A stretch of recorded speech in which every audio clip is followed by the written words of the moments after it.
Chapter 1. Enough is enough. The signs were there, glaringly evident, yet there was a collective inertia. War was looming, not just in distant lands, but also within the United States. An unsettling sense of unrest permeated every corner of the nation, yet paradoxically, a significant portion of the population seemed blissfully unaware of the deteriorating state of affairs. The government they had voted into power appeared increasingly corrupt and inefficient. This wasn't entirely surprising, considering many of these votes stemmed from individuals who benefited from the system's entitlements. The scales seemed to be tipping, and the country teetered on the brink of conflict. The striking aspect was the evident media manipulation. In a nation that held prided on free press and free speech, the media landscape was dominated by 6 major outlets. These entities, alarmingly, presented eerily similar narratives. This homogenization of news raised questions about journalistic autonomy. Were they reporting or simply reading a scripted narrative handed down from their affiliated political parties? Yet what was even more concerning was the general public's apathy.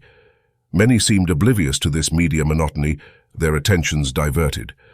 The American populace, traditionally seen as informed and participatory, was now more engrossed in celebrity gossip and the allure of government handouts. Shows like Keeping Up with the Kardashians dominated conversations more than the questionable actions of politicians or the evident media bias.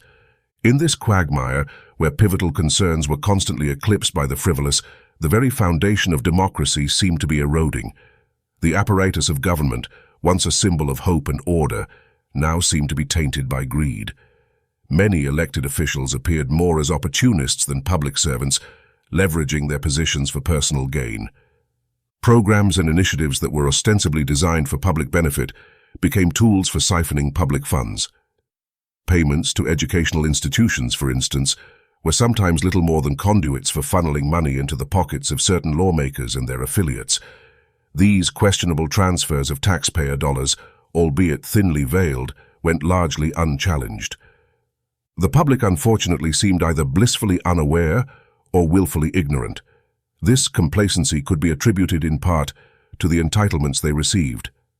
As long as the benefits flowed, many turned a blind eye to the indiscretions of those in power. This culture of passive acceptance threatened to redefine the nation's democratic ethos, converting citizens into mere spectators of their own governance. The pattern was eerily reminiscent of the American Revolution, where a vocal minority began to challenge and critique the establishment. Those who discerned the intricate web of deceit and corruption raised their voices, demanding accountability. But the government's counter was shrewd. By entangling these issues in the legal system, the momentum of public outrage was blunted, causing scandals to lose their sting over time. Among those who keenly observed the government's activities were the veterans that had returned from the grueling wars in Iraq and Afghanistan. These men and women who had risked their lives overseas were not easily pacified or misled. They sought clarity and accountability. Yet, in a disconcerting twist, these very veterans were classified by Homeland Security as the top potential threats to national security. Not far behind on this watch list were gun owners. The logic behind this classification was baffling to many. In an era where the rhetoric centered around countering terrorism, why weren't actual terrorists placed at the top of this list? The message seemed clear to discerning citizens. Those who might question or oppose the government's actions were deemed more threatening than external enemies. This redefinition of threats highlighted an alarming shift in priorities and a growing chasm between the government and its people. Texas was the first to say enough.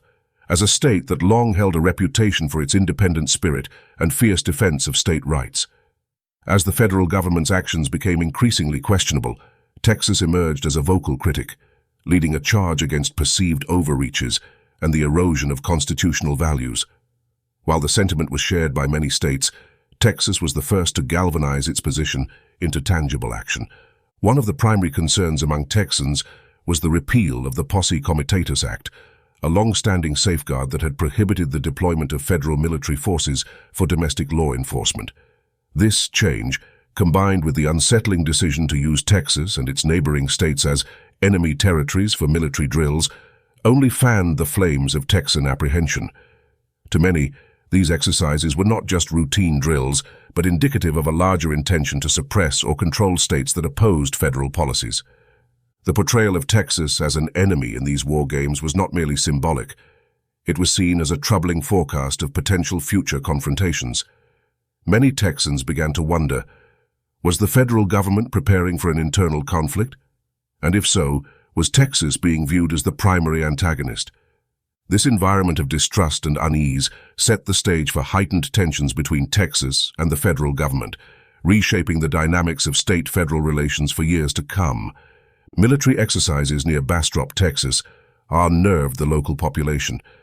The sight of C-130As dropping paratroopers and supplies, combined with soldiers rappelling from Black Hawk helicopters, was reminiscent of an occupation rather than a mere training exercise. Despite the vast expanses of land available to the military for such large-scale drills, they chose locations which unnecessarily stoked public fear. Compounding these concerns were the covert operatives dispatched to roam the streets, presumably to gauge public sentiments. These Black Ops agents thought they could blend seamlessly with the locals. However, their repeated probing questions about the community's views on the government or their armament were telltale signs of their outsider status. While such tactics might work in cosmopolitan cities like New York or Los Angeles, they stood out starkly in the tight-knit rural communities of West Texas. Amid the uneasy sentiments held by the citizens of Texas towards federal interventions, the governor asked the head of the Texas National Guard to monitor all military activities conducted by federal forces within the state. The beginning of the year carried familiar news. Texas, along with some neighboring states, would once again be designated as enemy territory for military drills. Alarmingly, each year saw an increase in equipment and personnel being brought into Texas for these exercises, but notably, much of the equipment stayed behind post-drills. As the third year of these exercises rolled around, the routine remained largely the same. The governor maintained a vigilant watch through the Texas National Guard, ensuring they kept track of every federal military move. But this year was different due to a pivotal event that edged Texas closer to secession. Alongside the military drills, the Bureau of Land Management, BLM, was accused of overreaching its powers by attempting to claim large swathes of land along the Texas-Oklahoma border. Stretching across the Red River Valley, these lands had been integral to local ranchers who had grazed their cattle here for centuries. The BLM's sudden interest in classifying this vast expanse as federal property threatened to uproot these ranchers, jeopardizing their way of life. For these families who had cultivated these lands for generations, the very notion of eviction was inconceivable. In Texas, there's a well-known saying, "Don't mess with Texas." Evidently, this memo never reached the BLM. In a covert operation under the cloak of darkness, they rolled in with semi-trucks and ATVs, forcibly confiscating the livestock belonging to ranchers from the Texan side of the Red River Valley. This wasn't the first time the BLM tried such tactics. Earlier, they had faced significant pushback in New Mexico when they attempted to evict a rancher from state lands that had been in his family's possession for generations. Using ATVs and helicopters, they rounded up the rancher's livestock, causing the deaths of several cattle in the process. In retaliation, ranchers dug in their heels, staging a large-scale protest that drew supporters from across the nation. Both veterans and civilians, armed and ready, rallied behind the ranchers' cause. After a tense standoff, the BLM was forced to back down, returning the cattle and making all attempts to erase the event from public memory. Having faced setbacks in New Mexico, the BLM was resolved not to encounter a similar snafu in Texas. Their new game plan emphasized speed, reinforced manpower, and a dominating display of strength. Spanning a vast 70,000 acres, the land in question was just the beginning of the BLM's ambitious claims.